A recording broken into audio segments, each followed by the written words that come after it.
Ryan Reynolds here from Mint Mobile. With the price of just about everything going up during inflation, we thought we'd bring our prices down. So to help us, we brought in a reverse auctioneer, which is apparently a thing. Mint Mobile Unlimited Premium Wireless. How to get 30, 30, bit to get 30, bit to get 20, 20, 20, bit to get 20, 20, bit to get 15, 15, 15, 15, just $15 a month? Sold! Give it a try at mintmobile.com/switch. $45 up front for 3 months plus taxes and fees. Promo rate for new customers for limited time. Unlimited more than 40 gigabytes per month. Slows full terms at mintmobile.com. With supply chains becoming more complex, you need to stay on top of the latest logistics developments. So if you work with logistics, you need the Beyond the Box podcast from Maersk. It's the easy way to keep up to date with everything from digital disruption in logistics to the need for supply chain resilience in today's market. Find out more and keep ahead of the game with the Beyond the Box podcast on logistics insights at maersk.com/insights. Okay, excellent. Hey guys, welcome to this week's podcast episode, and I've got a fantastic guest for you today, Siquoyia Blue, and she's an abstract soul singer. She's an entrepreneur. She's an author. She's an artist, creative, and I love talking to creative entrepreneurs about their journeys. She's also a podcast host. You should check it out, Blu Alchemist Podcast, and I'm happy to welcome a creative soul to the show. So Siquoyia, welcome. Thank you. Glad to be here on this great Monday. Yeah, I love this, and I always love creatives, and I think business, entrepreneurship, everything is the most successful is our creative. So talk about your journey, how you got started, what you do, and we'll dive right into kind of the mindsets and elements that make you so effective as a creative. Oh yeah, that's a good question. So basically, I started doing music at like 12 years old. I mean, that was just what I was best at. I mean, I wasn't really good at school. I wasn't really good in school, and that's because I didn't pay attention. I just didn't understand. So all I knew how to do was just, sing and draw. So that's what I was doing, and singing became my thing. That's all I wanted to do, and I just went on this journey of trying to figure out how to be an independent artist, because no one knows, people just see the celebrities on TV, but don't know how to tell you how to do it. Don't really know what's going on. The business side is important. So when I got into learning the business side, that's when I got better. But in the beginning, it was like me just performing at different places. When I got to college, which my first college was Orange, Atlanta, I used to perform a lot in Atlanta. So I would go to different open mics. I would do poetry. I would sing. And there was so many talented artists out there. It was just so cool. And at the time, I was like, man, I need to get some equipment, some studio equipment, because as a woman in the industry, it's kind of hard to just be going to all the male studios and stuff. And it was kind of hard to get my fair due justice. So it took a minute to really get my own studio. But in my early 20s, I would go to other studios and stuff, ones I could trust. And I was able to record my first album at 23 years old. My first album was called Limitless. And some people might say it's like a jazz soul album, like a jazz soul vibe, because I was never someone that fit the box, if you will, like someone that's like, oh, this is her genre and that's that. Like, you really didn't know, people didn't really know to do with me.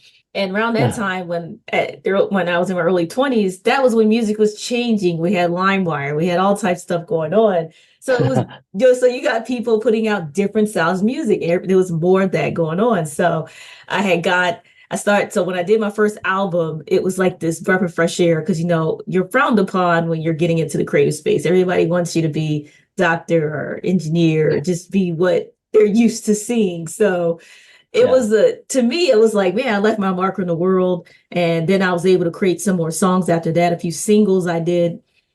And now I have my own recording studio. So now I can do a lot of stuff. I record my own music now, and I can have my own space and not feel like, okay, someone's going to take something, or if I have to, it's just, you feel like you're in your own element, which is more peaceful. And that tech part of me came in to learn that, the tech side of me jumps in, because everything's connected. And, and also that's also during that time, I wrote my first book when I was in the midst of me. I guess I wanted to get out that creative juice, because I couldn't always go to the studio because it was expensive back then. So when I wrote my first book, that was also another sector that I didn't know I was talented in. So that was one thing that I did as well. And then after that, I wrote 2 more books. So yeah. So those were that's my creative steps, the creative side that I started at, This episode is brought to you by La Quinta by Wyndham. Your work can take you all over the place, like Texas. You've never been, but it's going to be great because you're staying at La Quinta by Wyndham. Their free Bright Side breakfast will give you energy for the day ahead. And after, you can unwind using their free high-speed Wi-Fi. Tonight, La Quinta. Tomorrow, you shine. Book your stay today at lq.com. When you need mealtime inspiration, it's worth shopping Baker's, where you'll find over 30,000 mouth-watering choices that excite your inner foodie. And no matter what tasty choice you make, you'll enjoy our everyday low prices, plus extra ways to save, like digital coupons worth over $600 each week. You can also save up to $1 off per gallon at the pump with fuel points. More savings and more inspiring flavors make shopping Baker's worth it every time. Baker's, fresh for everyone. Fuel restrictions apply. Yeah. I probably jumped around, but Journey, and I really love the city of Atlanta because it's got a lot of soul, and it's a lot of musicians, actors, producers. It's a very great city, and so yeah. It was beautiful. It's interesting because as a youngster, I kind of fell in line and kind of played the game, and to me it was so cheesy, but I was just like, there's no other way. But I was always in the back of my mind, I was always thinking of ways to fire my job, and where I didn't have to ask for permission and all this. So talk about this idea, because you mentioned and everybody wants you to be an engineer, an accountant, some box, but we're neurodivergents. And so talk about having faith, branching out, controlling your perceptions, when people say you're weird, or talk about how you manage those. I like that you said neurodivergent. Like, I didn't know what that was until now. Like, I just learned about that maybe a few months ago. But I was definitely neurodivergent in my 20s. I was just this out of the box person. And even though I had some insecurities in my 20s, and I could be further now if I had not had those roadblocks, but I still pursued and still recorded music because I was like, I felt called to. It was like, I don't know if you want to call it spiritual, a science thing, but I felt pulled to do this said thing. Even though everybody's like, you can't be a singer. There's too many singers out there. There's too much going on. I just did it anyway because, my family, we have nurse practitioners in my family. My stepdad's nurse practitioner, my mom's nurse practitioner, my aunt's a CNA. It was just so much. Everybody was in that nurse sector. And I'm like, that's not me. I don't want to deal with being up and down the hall. They made money, but they weren't happy. They were tired. They couldn't pee at work. It was just nuts. So I was like, I don't want to do that. So that's what I said. I said, I have to continue this. And I have to believe that even if it doesn't go to what it looks like success, because I think there's different sides of success. There's this, okay, you got the Beamer and you're on TV every day. Then you have, okay, you're just a great singer. You're making this amount of money. Or if you don't make a lot of money, you're doing what you love to do. And you may just jump into other sectors to help support that music or whatever, because that's a whole other topic. You learn a lot about that. But I do think that the more confidence you have, the more you could make money in that industry, because you can make a certain amount of money in there. And that's what I think kind of kept me going and having that confidence. But just knowing that it's going to take a minute to get there, because you have to invest. You have to invest and you have to put yourself out there. So that's what got me that confidence to say, I'm going to put this album out, I'm going to do this, and I'm going to learn this along the way. And it's not going to be overnight. It's just not. And that's how I was able to continue this journey. And it's fast forwarding to now, being older and being more confident to do things and to research things and try to understand things. My whole life changed. Like, I was able to really start diving into the business side and understand it, because I've seen a lot of artists get in bad situations in Atlanta where they thought that this label did this or was going to do this for them, and it ended up being a game, or they just wasn't happy. They felt constricted. They couldn't be themselves. So I said, I didn't want that neither. So that independent boss, mentality came to me around my late 20s. And I think that's when things shifted. It was like this mindset that no one knows everything. and that you have to find what your level of success is, not what they think your success should be. And that's when things got better. That's when everything got fruitful. Interesting, because I was just talking to the last podcast guest, and we're just talking about this idea of material success, and people you would never imagine, are they, you see people with fancy houses and cars, and but deep down they're broke, or their spouse is cheating on them, or something, and but outwardly it's like they have it all. And then you look at another individual, it looks like they're not successful, but peel back the curtain, it's like they've got they're investing and they're doing things. It's quite interesting how the world is just so effed up in those words, but just like that's why I'm pushing this message. Like, that's another reason I started getting on podcast stuff, because I want people to know that you have to find what is your success, because there's a saying, be careful what you wish for, because you may get it. No, you will get it. If you work hard for it, I swear you'll get it. And then it might not be what you want, and so you gotta be careful. You gotta really think and research it and know that's what you want to do. Yeah. Talk about intentionality, because a lot of successful entrepreneurs, creatives, artists, they talk about intentional, and it's all it's kind of this like cliche or buzzword, but talk about how to be intentional. I think intention comes with, okay, I'm gonna do this song, or I'm gonna do this album, and I'm gonna set my energy out on this task. Stand still, if you will, like 10 toes down on it. Like, no one can break me on this said task that I'm going to do.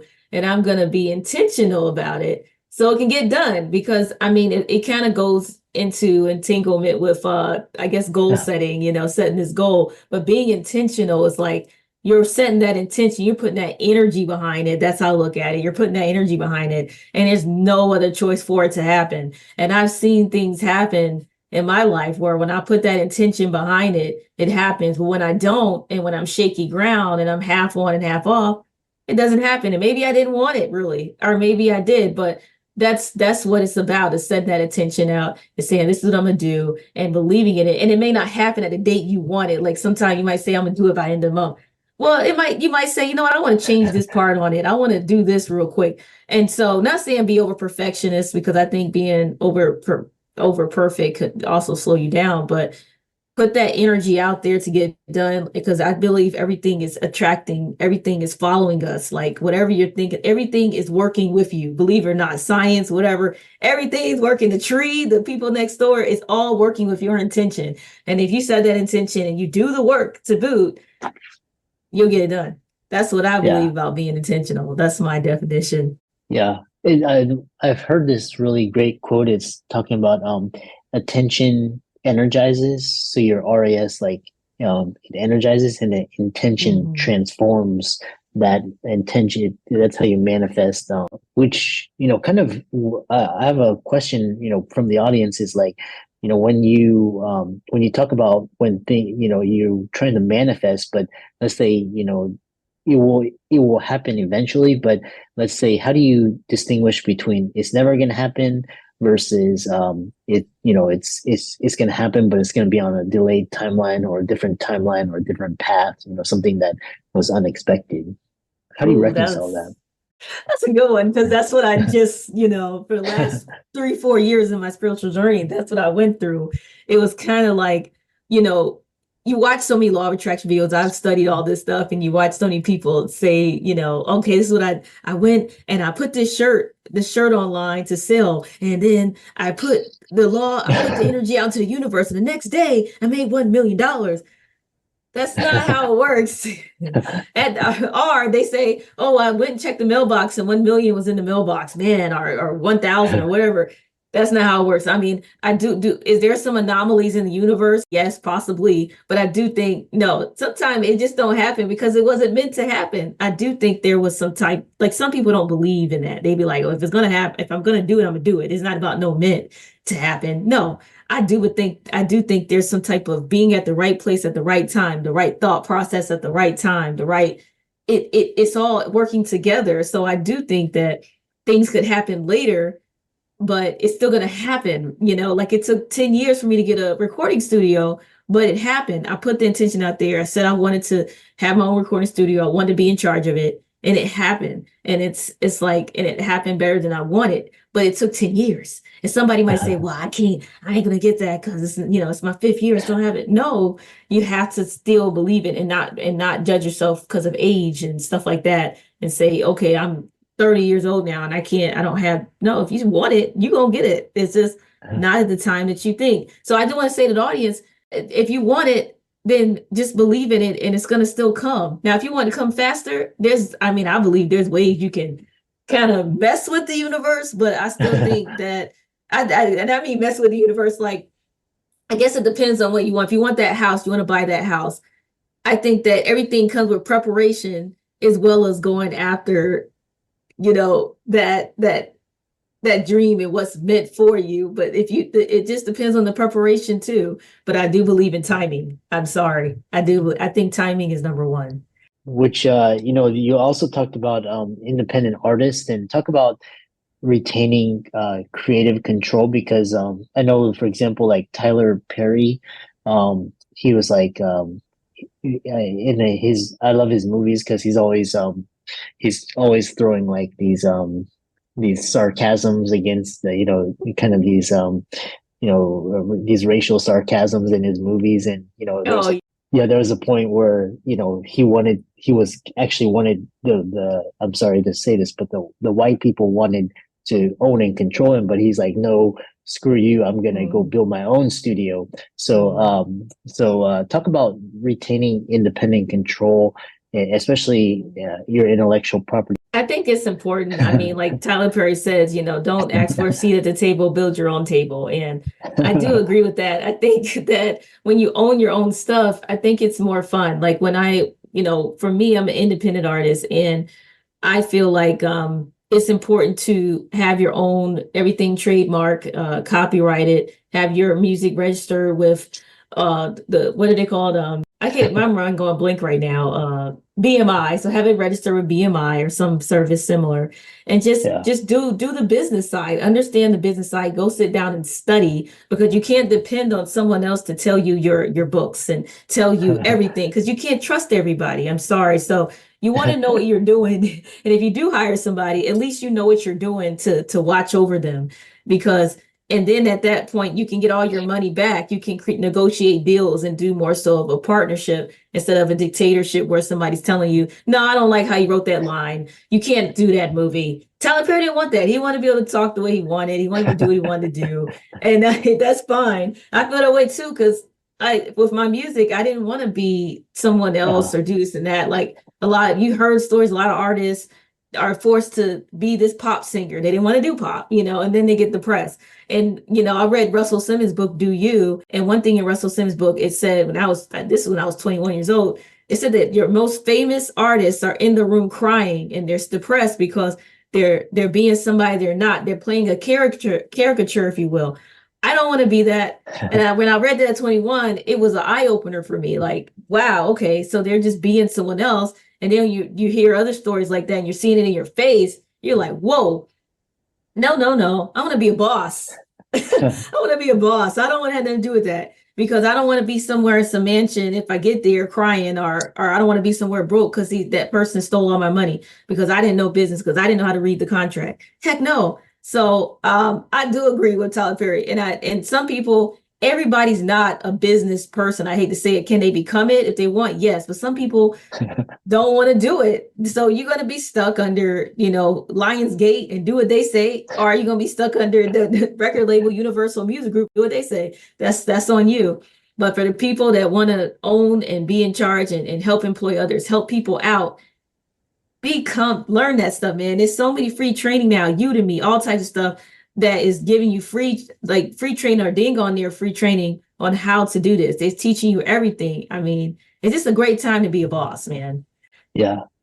The other question is, because you talk about the influence of books and great works. You talked about what are some other books that for the audience that they can check out that helped you on your journey?